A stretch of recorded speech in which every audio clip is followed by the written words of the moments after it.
Assalamualaikum warahmatullahi wabarakatuh. Innal hamdalillah nahmaduhu wa nasta'inuhu wa nastaghfiruh wa na'udzu billahi min syururi anfusina wa min sayyiati a'malina. Man yahdihillahu fala mudhillalah wa man yudlil fala hadiyalah. Ashhadu an la ilaha illallah wahdahu la syarikalah wa ashhadu anna Muhammadan abduhu wa rasuluh. Ya ayyuhalladzina amanu taqullaha haqqa tuqatih wa la tamutunna illa wa antum muslimun. Ya ayyuhan nasu taqu rabbakumul ladzi khalaqakum min nafsin wahidah wa khalaqa minha zawjaha wa batha minhuma rijalan katsiran wa nisaa wattaqullaha alladzi tasaaluna bihi wal arham innallaha kana 'alaikum raqibah. Ya ayyuhalladzina amanu taqullaha wa qulu qawlan sadida yuslih lakum a'malakum wa yaghfir lakum dhunubakum wa may yuti'illaha wa rasulahu faqad faza fawzan 'azima. Amma ba'd, fa inna asdaqal hadithi kitabullah wa khairal hadi hadyu Muhammadin sallallahu alaihi wasallam wa syarrul umuri muhdatsatuha wa kullu muhdatsatin bid'ah wa kulla bid'atin dhalalah wa kulla dhalalatin finnar. Ma'asal muslimin, ikhwani fillah wa akhwati, bapak-bapak, ibu-ibu, saudara-saudariku rahmani wa rahmakumullah. Alhamdulillah, segala puji bagi Allah Subhanahu wa taala yang mempertemukan kita kembali dalam kajian kitab Al-Mukhtar fi Usulis Sunnah oleh Al-Imam Ibnu Al-Banna Al-Hambali Al-Baghdadi As-Salafi rahimahullahu ta'ala. Semoga Allah subhanahu wa ta'ala senantiasa memberikan kepada kita keistiqomahan dalam belajar akidah salaf dan berpegang teguh dengannya sampai akhir hayat kita nanti. Sekarang kita sampai halaman 144 poin 115. Sahih? Taib. Waqala, siapa yang berkata di sini? Al-Imam Al-Bukhari. Ini masih pembahasan ringkasan kitab tauhid dari Sahih Al-Bukhari. Waqala, Imam Bukhari berkata, babu qawlihi yuriduna an yubaddilu kalam Allah. Mereka ingin untuk merubah kalam Allah. Surat Al-Fatah ayat 15. Bab ini sebetulnya nyambung dengan awal pembahasan di kitab Mukhtar di sini yang berkaitan dengan kitab Tauhid Sahih Bukhari. Ya, kalau mau dikembalikan di awal pembahasan kitab Tauhid Sahih Bukhari di kitab Al-Mukhtar ini, penulis yaitu Imam Ibnu Al-Banna, seperti yang sudah pernah kita isyaratkan, tidak menyebutkan secara urut bab kitab tauhid dari Sahih Bukhari. Ya, lompat-lompat. Kalau yang ana cermati di sini ada 3 pembagiannya. Ya, beliau memulai dari bab ke-32 tentang kalamullah sampai bab 58. Ini bab dalam mana kitab Tauhid Sahih Bukhari. Paham? Kemudian Imam Ibnu Al-Banna tahap yang kedua, sekali lagi tahap pertama bab ke-32 itu pun ada lompat juga sampai 58. Kemudian beliau kembali ke bab ke-14 sampai bab 35. Yang sekarang ini kita bahas. Paham? Ya. Nanti tahap yang ketiga dari bab pertama. Insya Allah halaman setelah ini. Jadi intinya Imam Ibnu Al-Banna ketika meringkas kitab Tauhid tidak secara berurutan. alangkah indahnya seandainya berurutan itu lebih baik lagi. Makanya Imam Muslim dikatakan lebih baik dari Sahih Bukhari dari sisi at-tartib, lebih berurutan menyebutkan hadis-hadis dalam sahihnya. Wallahu alam. Meskipun tidak terlalu signifikan. Ikhwani fillah wa akhwati rahimani wa rahimakumullah. Imam Al-Bukhari sebagaimana yang dari awal sudah kita sampaikan, beliau ingin menjelaskan kepada kita dalil tentang sifat kalamullah. Bahwasanya wajib setiap muslim muslimah menetapkan kalamullah dan bahwasanya sifat kalamullah tidak sama dengan kalam al-makhluk. Dan kalamullah bisautin dengan suara yang bisa didengar dan dengan huruf yang bisa ditulis. Ini juga ada kaitan dengan kajian kita Rabu kemarin tentang apa? Ada yang ingat enggak ucapan siapa?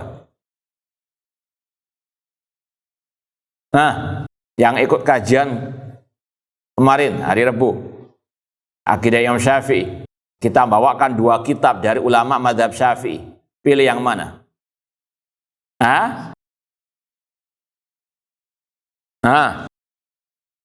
Yang berkaitan dengan bahwasanya surat Al-Quran, ayat Al-Quran itu adalah kalamullah bisautin. Kalau nggak salah masih satunya lagi siapa? Al-Imrani.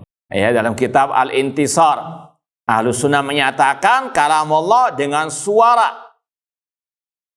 Di antara kalamullah adalah Al-Quranul Karim. Jadi kalamullah bukan hanya Al-Quranul Karim saja, dan ini sudah kita lewati. Allah berbicara dengan penghuni surga, Allah berbicara dengan para anbiya, Allah berbicara dengan malaikat Jibril. Sekali lagi ini sudah kita lewati bab di awal ringkasan kitab Tauhid. Ini Imam Ibn Al-Banna mengurang kembali pembahasan ini tentang penetapan sifat kalamullah. Kemudian kata sebagian pensyarah, ayat ini bantahan kepada kelompok Asy'ariyah yang mereka mengatakan kalamullah itu adalah al-ma'nal qaim bin nafsi, atau maknanya kurang lebih bisikan jiwa Allah. Kalau dikatakan kalamullah itu adalah bisikan jiwa Allah, adakah yang tahu apa dalam diri Allah? Kalau demikian, bagaimana mereka ini ingin merubah kalamullah? Paham? Paham maksudnya? Orang-orang ini kalau dibahas ayat ini berkaitan dengan kisah orang-orang al-munafiqun yang yuriduna an yubaddilu kalamallah. Kalau dikatakan kalamullah itu hanya ada pada jiwa Allah, diri Allah, tidak dengan suara, maka bagaimana mereka bisa merubah kalamullah? Paham enggak? Maka ini adalah apa? Salah satu bantahan kepada kelompok Asy'ariyah yang mengatakan kalamullah itu hanya al-ma'nal qaim bin nafsi, bisikan jiwa Allah Subhanahu wa taala. Kemudian dari ayat ini juga kita kembali kepada orang Yahudi yang mereka juga kelakuannya yuharrifunal kalima'an mawadhi'i. Mereka suka mentahrif, menyelewengkan kalamullah. Hinta atau hitta dikatakan hinta. Ini sebagaimana yang sudah kita lewati, sebagian kelompok kaum muslimin merubah istawa kepada apa? Istaula. Ini kelakuan Yahudi yang diikuti oleh sebagian kelompok sesat alil bid'ah, alil kalam dari kaum muslimin. Yuriduna an yubaddilu kalamullah. Namun intinya ayat ini menetapkan sifat kalam bagi Allah. Dan kalamullah itu dengan suara yang bisa didengar dan dengan huruf yang bisa ditulis. Dalilnya sudah kita lewati berulang kali. Kemudian Imam Al-Bukhari setelah membawakan ayat, membawakan al-hadis. Qala, berkata Imam Al-Bukhari, haddatsana Al-Humaidi. Yang punya kitab judulnya apa? Usulu As-Sunnah. Ini langsung gurunya Imam Bukhari. Qala haddatsana Al-Humaidi. Qala haddatsana Sufyan. qala haddatsana Az-Zuhri an Sa'id an Abi Hurairah radhiyallahu anhu qala Rasulullah sallallahu alaihi wasallam. Dari Abi Hurairah radhiyallahu anhu, beliau berkata, Rasulullah sallallahu alaihi wasallam bersabda, qala Allah Ta'ala, Allah Ta'ala berfirman. Ini inti pembahasan bab ini. Penetapan sifat apa? Kalam bagi Allah. Ini hadits qudsi. Ya, dan hadits qudsi yang benar, lafaz dan maknanya dari Allah Subhanahu wa Ta'ala. Ya, jadi intinya itu pada qala Allah Ta'ala. Bahwasanya Allah itu berkata. Ini sifat kalamullah. Kalamullah ada pada Al-Quran. Kalamullah ada pada hadisul qudsi. Allah berfirman, yu'zini ibnu Adam. Anak Adam, manusia, mengganggu, menyakitiku, kata Allah. Kenapa? Ya subbud dahra. Dia mencela waktu. Wa ana dahru. Sedangkan aku adalah pencipta, pengatur waktu. Biyadi al-amru. Di tangankulah segala perkara ini. Uqallibul laila wan nahar. Aku yang membolak-balikan malam dan siang. Hadis ini pas kajiannya ya mau Muharram. Betul enggak? Nah, ya, karena sebagian manusia yang menisbatkan diri kepada Islam dan kaum muslimin mempercayai bulan Muharram yang mereka namakan dengan bulan surah, bulan penuh dengan kesialan. Ya, mereka pun tidak berani melakukan hajatan. Ya, nggak ada terap-terap di kampung-kampung. Ya, namun itu ada ya akidah sesat mereka, yaitu tidak berani mengadakan hajatan di bulan Al-Muharram atau bulan surah. Karena mereka menganggap itu bulan yang penuh dengan kesialan. Maka ini dibantah oleh hadis ini. Bahwasanya keyakinan itu keyakinan yang sesat, menyesatkan, bahkan syirik kepada Allah Subhanahu wa Ta'ala. Rasul mengatakan, Allah berfirman, yu'dhini ibnu Adam yasubbud dahra. Yaitu dia mencela waktu. Ini yang dilarang dalam al-Islam. Orang itu seolah-olah apa? Mencela yang menciptakan waktu, yaitu Allah Subhanahu wa Ta'ala. Kemudian kalau disebutkan lebih rinci lagi, penyimpangannya tadi jelas bertentangan dengan hadis ini. Termasuk dalam kategori yang mengganggu, menyakiti Allah. Yang kedua, bahwasanya keyakinan tersebut Rasul katakan atiyaratu syirkun. Meyakini sesuatu sial, entah itu bulan surah, rumah tusuk sate, angka 13, angka 4, atau berapa lagi sekarang ini. Macam-macam, dulu 13, sekarang muncul lagi angka, ya, sudah pintar-pintar dari tika, ngitung 1, 2, 3, 4, 5, sekarang 1, 2, 3A, kemudian 5. Nah itulah, na'udzubillahi min dzalik. Intinya, ini kata Rasul, atiyaratu syirkun. Menganggap sial sesuatu adalah syirik.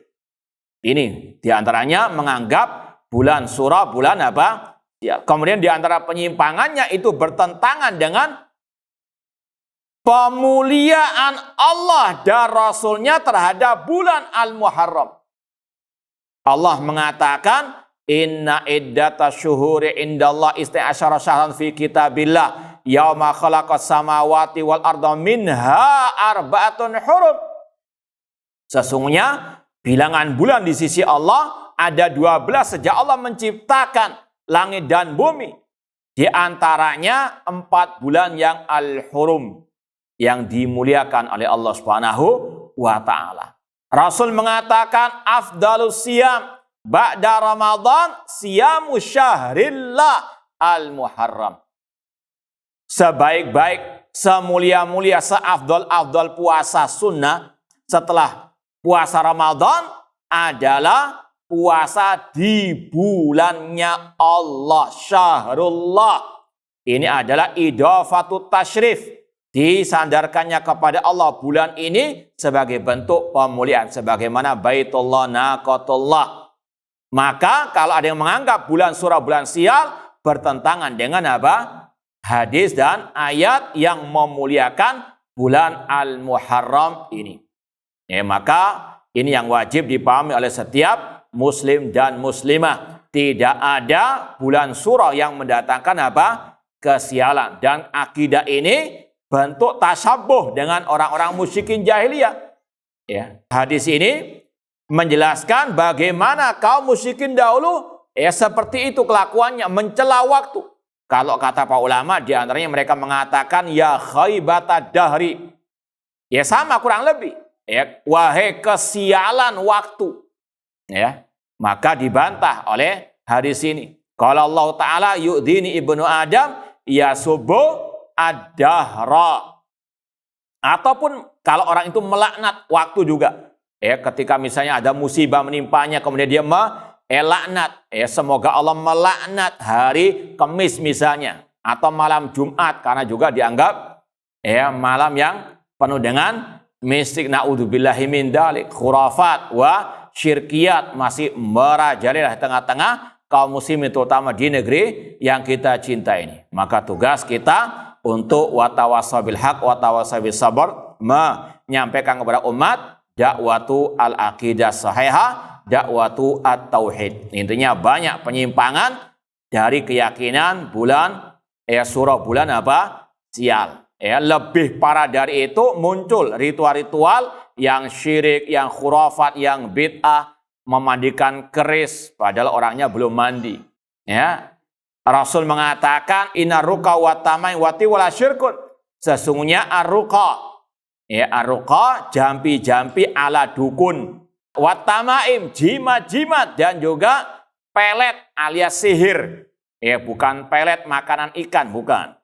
Hati-hati, Pelet ada dua maknanya ya. Pelet di sini maknanya apa?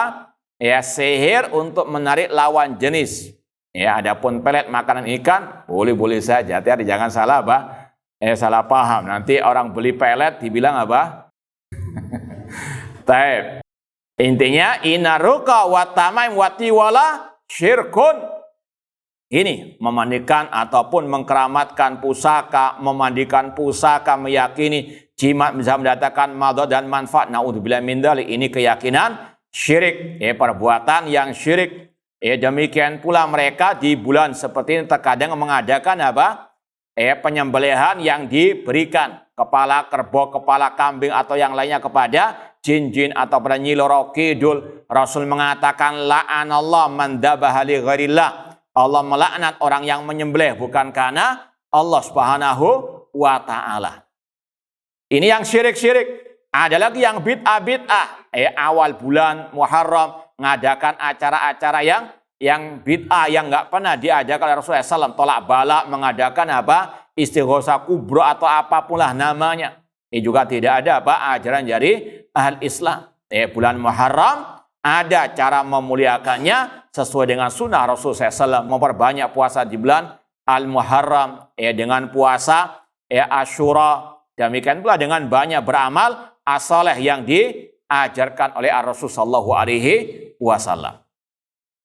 Intinya ikhwani fillah wa akhwati rahimani wa rahimakumullah, Allah berfirman, ini dalil sifat kalam bagi Allah. Wajib menetapkan sifat kalam bagi Allah sesuai dengan kebesarannya, tidak sama dengan kalam al-makhluk.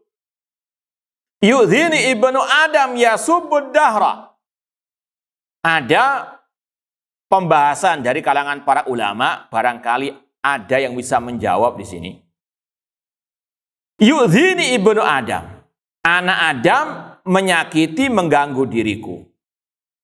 Ada hadis lain, ini juga tercantum dalam Arba'in Nawawiyah. Innakum lan tablughu durri fatadurruni. Kalian wahai manusia yang awal sampai yang sampai terakhir, nggak akan mungkin sampai untuk memadaratkan diriku. Fatadurruni. Yang hadis ini menetapkan Allah disakiti, diganggu. Hadis yang kedua menafikan Tidak mungkin Allah dimadharatkan. Nah, ada yang bisa menjawab? Apakah ada kontradiksi dua hadis ini? Nah, ada enggak? Jangan sampai naudzubillah min dzalik, ya. Mencela waktu saja enggak boleh, apalagi mencela hadis. Hadis mencela naudzubillah min dzalik, ya. Namun bagaimana menjamakkannya? Nah, di sini disebutkan yasubu. Yasubu sebagai penjelas yu'dhini. Enggak, ini yang dibahas ini kata-kata yu'dhini dengan lan tadurruni. Paham? Yu'dhini kan Allah ditetapkan tersakiti. Paham? Atau terganggu. Ada ya yu'dhi. Sedangkan dalam hadis yang kedua dinafikan. Paham soalnya? Baik, bagaimana jawabannya sekarang? Nah, bahwasanya tidak melazimkan ad-dharar. baik, ahsanta.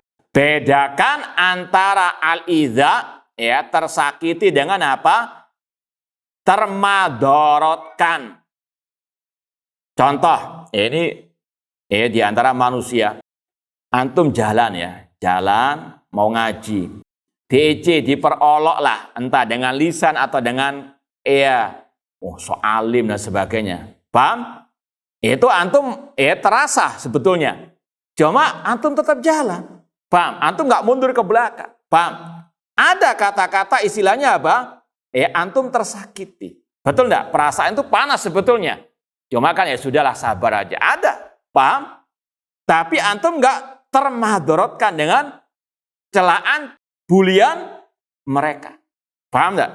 Ya, sebagaimana Taifah al-Mansurah. La yadurruhum man khadalahu.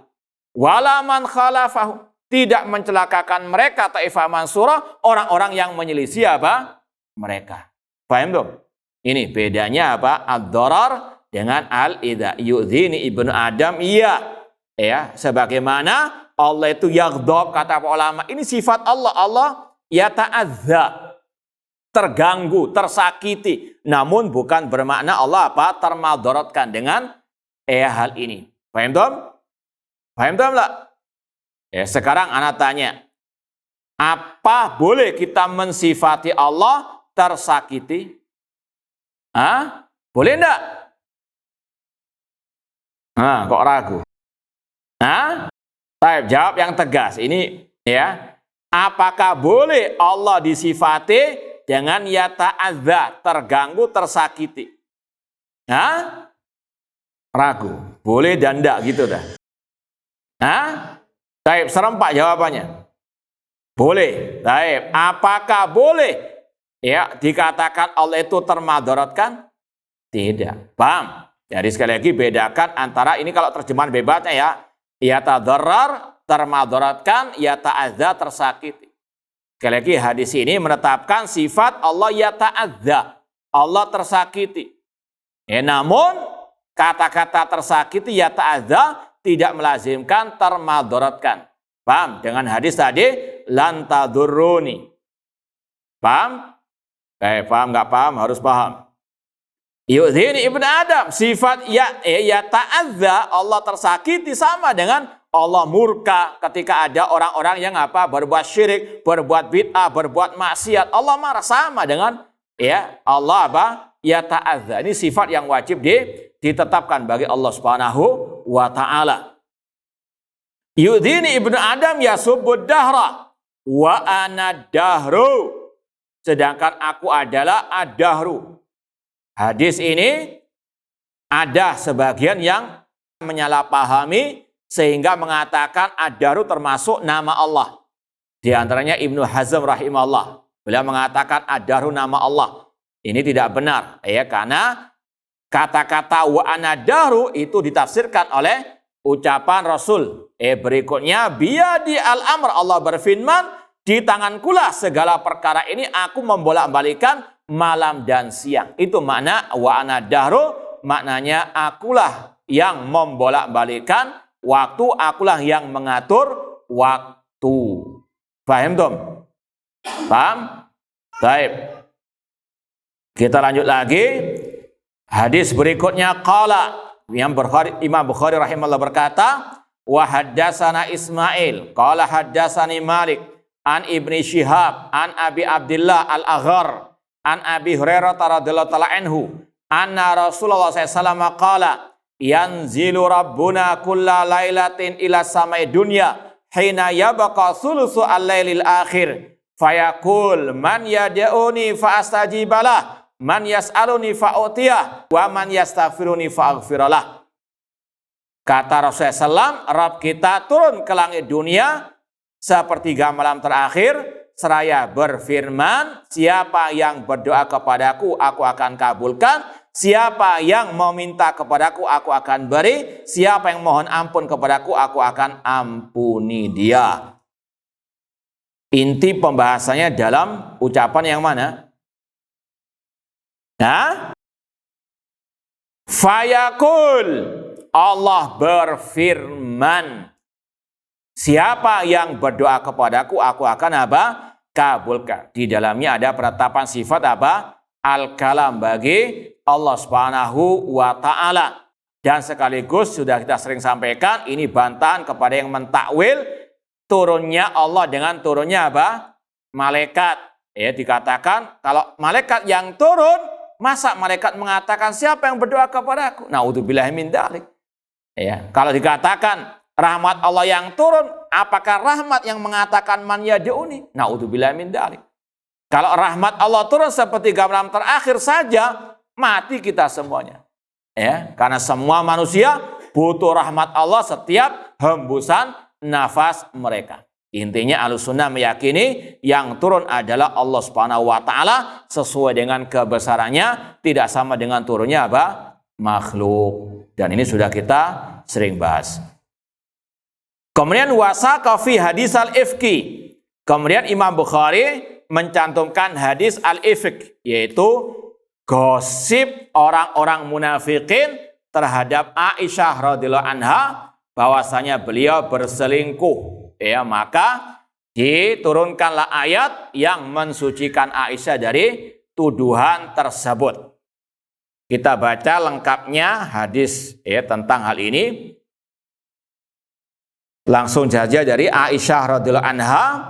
An Aisyah radhiyallahu anha qalat, walakinni wallahi ma kuntu adhunnu annallaha yunzilu fi bara'ati wahyan yutla. Kata Aisyah radhiyallahu anha, akan tetapi aku demi Allah tidak pernah mengira Allah akan menurunkan ya suatu wahyu yang mensucikan diriku, yang itu dibaca sampai hari kiamat. Wala sya'ni fi nafsi kana ahqar min an yatakallamallahu fiyya bi amrin yutla. Ya, dan tidaklah aku, kata Aisyah radhiyallahu anha, ahqar ya, lebih rendah daripada Allah menurunkan kalamnya yang dibaca sampai hari kiamat. Intinya di sini ada kata-kata min an yatakallamallah.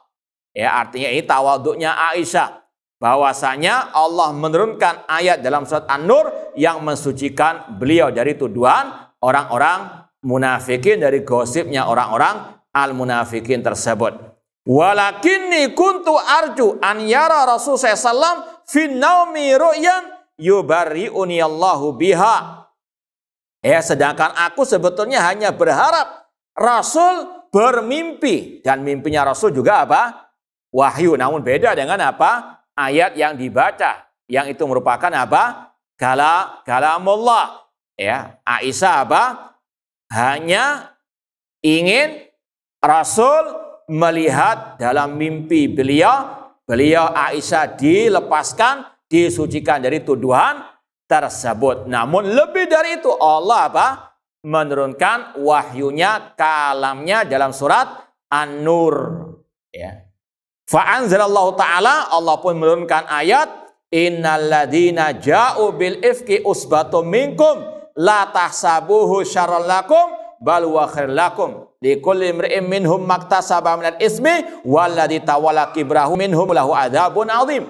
Allah mengatakan dalam surat An-Nur, sesungguhnya orang-orang yang menyebarkan gosip perselingkuhan Aisyah tersebut itu sebagian dari kalian. Jangan engkau wahai Nabi Muhammad mengira itu jelek.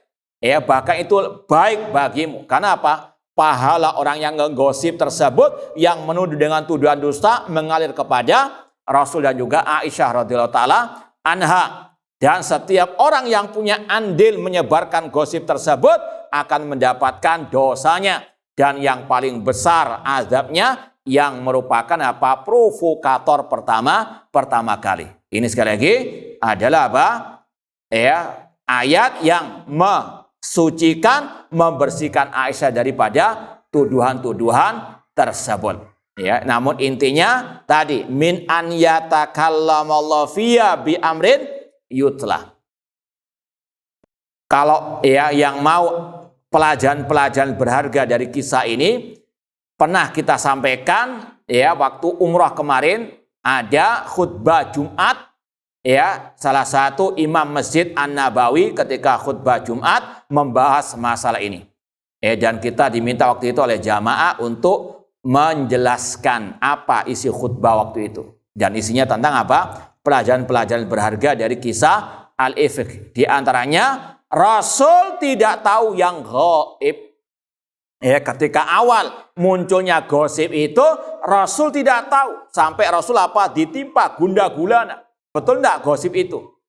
Rasul tidak tahu yang gaib sampai turunnya ayat Al-Quran yang membebaskan tuduhan orang-orang munafikin, yaitu Abdullah bin Ubay bin Salul Rasul munafikin. Dan dari sini kita tahu yang suka ngegosip seperti ini itu adalah ciri-ciri pengikut Abdullah bin Ubay bin Salul qatalahumullah. Intinya sudah kita sampaikan, itu ucapan Aisyah menetapkan sifat kalam bagi Allah. Wala sya'ni fi nafsi kana ahqara min an yatakallamallahu fiyya. Sedangkan aku atau diriku lebih rendah daripada Allah berbicara tentang perkaraku yang terus dibaca sampai hari kiamat. Paham toh? Baik. Kemudian kata Imam Ibnu Al-Banna rahimahullah ta'ala, wa haditha Abi Hurairah fir rajuli lam ya'mal khairan qat. Hadis berikutnya dari Abi Hurairah radhiyallahu anhu tentang seseorang yang tidak pernah beramal sama sekali. Kemudian ketika mau meninggal dunia, dia berwasiat kepada keluarganya, hariquni, bakarlah diriku. Kita mau baca lengkapnya hadis ini karena banyak faedahnya juga. Dari Abi Hurairah radhiyallahu anhu juga bahwasanya Rasul SAW bersabda, qala rajulun lam ya'mal khairan qat. Ada seseorang, ada sebagian mengatakan dari Bani Israel yang tidak pernah beramal sama sekali. Fa idza mata faharriqun. Ketika dia mau meninggal dunia, dia berwasiat agar dibakar jasadnya. Wadruhu nisfa fil barri wa nisfa fil bahr. Dia mengatakan kalau sudah menjadi abu, buang separuhnya di lautan, buang separuhnya di daratan. Fa wallahi la in qadarallahu alaihi la yu'adzibannahu azaban la yu'adzibuhu ahadan minal alamin. Demi Allah, seandainya Allah sanggup, maka Allah akan mengazabnya dengan azab yang tidaklah dia mengadab seorang pun dari alam semesta ini. Kemudian fa'amar Allah al-bahra fajama ma fihi. Pada hari kiamat Allah memerintahkan laut untuk mengumpulkan abu-abu orang tersebut yang sudah dibuang. Wa amral barra fajama ma fihi. Kemudian Allah juga memerintahkan daratan mengumpulkan abu-abu orang tersebut. Tsumma qala. Kemudian Allah berfirman, ini intinya. Tsumma qala. Penetapan sifat kalam bagi Allah Subhanahu wa taala. Kemudian Allah berfirman kepada orang itu yang sudah dibangkitkan utuh jasadnya. Meskipun waktu meninggal dibakar menjadi debu, abu, kemudian dibuang di lautan dan di daratan. Allah berfirman, lima fa'alta. Kenapa engkau melakukan hal tersebut? Qala, orang itu menjawab, min khasyatik, karena takut kepada dirimu ya Allah, karena takut azabmu ya Allah. Wa anta a'lamu, dan engkau yang lebih tahu tentang hal ini. Faghfaralah, lalu Allah pun mengampuni orang tersebut. Semoga Allah menyelamatkan kita di dunia wal akhirah dan mengampuni segala dosa-dosa kita. Ada beberapa poin inti dalam hadis ini, ya. Di antaranya fi babi at-takfir. Fi babi takfir, ini hadis banyak digunakan oleh para ulama untuk membantah kelompok takfirin, kelompok khawarij atau kelompok irhabiyin, teroris yang mereka gegabah mengkafirkan kaum muslimin, ya, meskipun sebetulnya dosanya tidak sampai kepada asyirkul akbar ataupun hanya dosa besar. Ini saja, ya, orang ini kata Syekhul Islam Ibnu Taimiyah rahimahullah, dia yasyukku fi qudratillah, meragukan kekuasaan Allah untuk membangkitkan dirinya pada hari kiamat. Apa hukum ragu tentang kekuasaan Allah? Apa hukumnya? Dosa kecil, dosa besar, enggak dosa, atau apa? Kufur akbar. Orang ini mengatakan, fa wallahi la in qadarallah. Seandainya Allah berkuasa untuk apa? Membangkitkan diriku, untuk mengumpulkan jasadku, maka akan mengadabku. Orang ini kata para ulama meragukan kekuasaan Allah Subhanahu wa taala. Ini hukumnya apa? Kufur akbar. Namun Allah mengampuninya. Kenapa? Li jahlihi. Kata Syekhul Islam, orang ini jahilun. Meskipun dia mukmin. Makanya apa? Diampuni. Seandainya dia kafir, apakah diampuni? Innallaha la yaghfiru an yushraka bihi wa yaghfiru ma duna dzalika liman yasha. Dan dari sini kata para ulama ada istilah al-udhru bil jahli. Ya. Ucapannya ini kufur akbar. Iya, betul, karena dia meragukan kekuasaan Allah. Namun apakah orangnya divonis kafir? Tidak. Buktinya apa? Ghafarallah. Seandainya dia kafir, nggak mungkin Allah apa? Ampuni. Paham ya? Maka ini muncul kaidah dari para ulama bahwasanya laisa kullu man waqa'a fil kufri waqa'al kufru alaih. Tidak semua orang yang jatuh ke dalam kekafiran, kesyirikan besar langsung divonis apa? Kafir murtad. Ucapannya iya kufur, orangnya tidak dikafirkan. Bedakan antara pengkafiran secara mutlak, secara umum dengan pengkafiran secara individu. Kaidahnya mengatakan yang meragukan kekuasaan Allah kufur, kafir. Itu secara apa? Umum. Sebagaimana ulama mengatakan barang siapa mengatakan Al-Quran makhluk maka dia kafir, sepakat. Namun si B, si C-nya harus terpenuhi dulu apa? Syurutul at-takfir. Sekali lagi hadis ini banyak dipakai oleh para ulama Ahlussunnah untuk menjelaskan salah satu syarat pengkafiran adalah al-ilmu, alias harus tercegah darinya al-jahlu. Orang itu bisa dikafirkan kalau dia apa? Sudah ditegakkan al-hujjah. Syekhul Islam mengatakan laisa li ahadin an yukaffira ahadan minal muslimin. Tidak boleh seorang pun mengkafirkan seseorang dari kaum muslimin hatta tuqam alil hujjah wa tubailahul mahajjah, sampai ditegakkan apa? Al hujjah. Ini dalam permasalahan sampai tentang masalah at-tauhid. Ini masalah apa? Kekuasaan Allah berkaitan dengan apa? Tauhid rububiyah. Paham? Orang ini ragu, tapi tidak dikafirkan. Buktinya Allah apa? Mengampuni. Paham? Nah, jadi sekali lagi ini juga mirip dengan hadis tentang Dzatu Anwat. Sebagai sahabat yang baru masuk Islam, lalu apa? Minta dibuatkan pohon keramat. Meyakini ada pohon keramat itu syirik besar. Tapi pelakunya tidak mesti maka sama dengan tadi yang kita sampaikan. Kalau misalnya ada kerabat antum bulan Suro malam-malam memandikan apa? Pusaka. Jangan langsung kafirkan, barangkali dia apa? Jahil. Tegakkan hujjah. Rasul mengatakan innar ruqa wa tamai wa tiwala apa? Syirkun. Paham? Paham enggak? Nah, kalau memandikan mobil boleh enggak? Malam-malam mandikan mobil. Kalau ada keyakinan seperti itu, iya syirik juga sama. Cuma kalau sekedar memandikan rutinitas tidak ada masalah. Baik, intinya laisa kullu man waqa'a fil kufri waqa'al kufru alaih.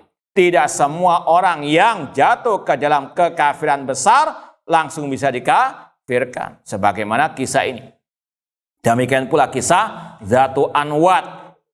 Kemudian ada pembahasan yang lain kata para ulama, yaitu kata-kata lam ya'mal khairan qat. Orang itu tidak beramal qat sama sekali. Kata para ulama, yaitu dia meninggalkan amal jawarih. Dia tidak mengamalkan amal-amal anggota badan yang merupakan cabang-cabang keimanan, meskipun masih ada aslul iman, masih ada pondasi keimanan dalam dirinya. Mana dalilnya kalau dia masih ada aslul iman? Ada yang bisa menjawab enggak? Inilah. Takut kepada Allah. Nah, Bapak, kita tampung dulu. Yang lain. Apa buktinya kalau orang ini meskipun nggak beramal namun masih dikatakan mukmin, masih ada pondasi keimanannya, namun tidak sempurna keimanannya? Dari mana kita tahu?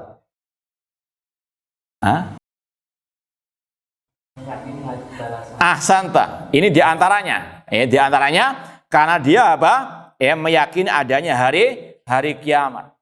Kata orang tersebut, lain qadarallahu alaihi la yu'adzibannahu adzaban la yu'adzibu ahadan minal alamin, yaitu di hari kiamat. Yang kedua apa? Buktinya kalau orang ini masih mukmin, ada aslul iman. Apa? Itu tadi ghafarallah. Allah ampuni. Seandainya dia kafir, sudah kafir dari awal kemudian meragukan kekuasaan Allah, double kekufurannya. Namun tidak. Kata ulama, orang ini mukmin, masih ada aslul iman meskipun dia tidak beramal sama sekali. Yang ditinggalkan adalah amalu al-jawari, masih ada aslul iman dalam hatinya. Makanya ghafarallah, Allah ampuni. Paham? Itu menunjukkan masih ada keimanan atau dasar keimanan dalam dirinya. Kemudian dari kata-kata lam ya'mal khairan qat ini salah satu dalil terkuat ulama yang berpendapat yang meninggalkan sholat tidak kafir. Ini salah satu dalil terkuat ulama yang berpendapat orang yang nggak sholat tidak kafir. Ini orang ini dikatakan lam ya'mal khairan qat. Paham? Maka orang yang nggak sholat tidak kafir, meskipun ini bagian dari khilaf ijtihadi di antara ulama ahlus sunnah wal jamaah. Kalau mau dibahas lebih rinci lagi, para ulama membahas rukun Islam ada berapa? 5 apa saja? Biar nggak ngantuk. 2 kalimat syahadat, salat, puasa, zakat, dan haji. Ulama sepakat yang meninggalkan rukun yang pertama kafir. Yaitu 2 kalimat, sepakat sudah. Kecuali yang ada udzur. Apa itu? Bisu misalnya. Orang kafir misalnya mau masuk Islam, namun dia bisu. Nggak bisa dia mengucapkan 2 kalimat syahadat. Apakah tidak dikatakan muslim dia? Tetap muslim. Dia tidak mengucapkan karena apa? Iya, karena ada uzur, tidak sanggup. Namun intinya, sepakat ulama mengatakan yang meninggalkan rukun Islam yang pertama kafir. Nah, sekarang bagaimana dengan 4 rukun berikutnya? Salat, puasa, zakat, haji? Jawabannya ba'dal adzan insyaallah taala. Baik, ikhwani fillah wa akhwati rahmani wa rahmakumullah.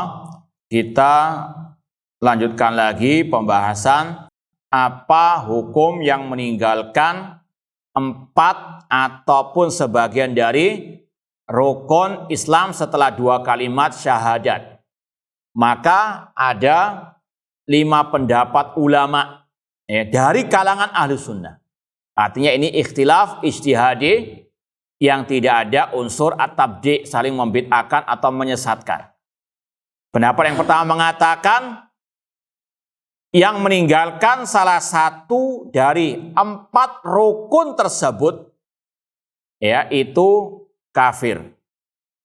Entah sholat, entah zakat, entah haji, ataupun puasa. Paham? Pendapat yang pertama. Pendapat yang kedua sebaliknya. Mengatakan apa? Tidak kafir sama sekali yang meninggalkan salah satu dari 4 rukun tersebut. 4 rukun saya lagi selain apa? 2 kalimat syahadat. Kemudian pendapat yang ketiga mengatakan kalau meninggalkan sholat baru kafir. Paham dong? Ya, ini pendapat yang ketiga. Pendapat yang keempat mengatakan kalau dia meninggalkan sholat dan zakat. Sholat dan zakat. Baru kafir.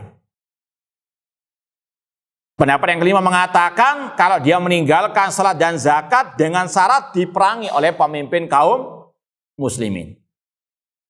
Paham? Coba kita ulangi. Yang pertama apa? Ya, kalau meninggalkan salah satu dari 4 rukun tadi kafir. Yang kedua, lawannya tidak kafir sama sekali kalau meninggalkan salah satu dari 4 rukun tersebut. Yang ketiga, kalau meninggalkan sholat saja dia dikatakan kafir. Yang keempat, kalau meninggalkan sholat dan zakat. Yang kelima, kalau meninggalkan sholat dan zakat dan dia diperangi oleh pemimpin kaum muslimin baru dia kafir. Dan 5 pendapat ini dikatakan oleh Imam Ahmad rahimahullah dalam berbagai riwayat beliau. Paham? Ini masalah fikih ijtihadi. Makanya dari sini sesat kalau ada yang menuduh salah satu ulama yang berpendapat dengan salah satu 5 pendapat tadi dengan istilah murji'ah atau yang lainnya. Di antaranya Syekh Albani rahimahullah, ini sudah pernah kita sampaikan berulang kali. Syekh Albani rahimahullah, kenapa beliau dikatakan murji'ah? Di antaranya pembahasan masalah ini. Tidak mengkafirkan orang yang meninggalkan apa? Salat. Dan yang pertama kali menuduh beliau murji'ah seorang dosen dari Ummul Qura yang bernama Safar Al-Hawali.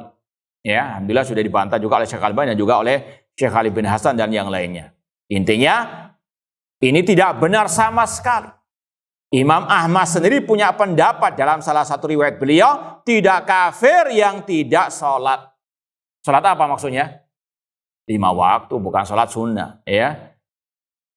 Imam Asy-Syafi'i termasuk dalam kategori yang satu ini. Tidak mengkafirkan orang yang meninggalkan apa?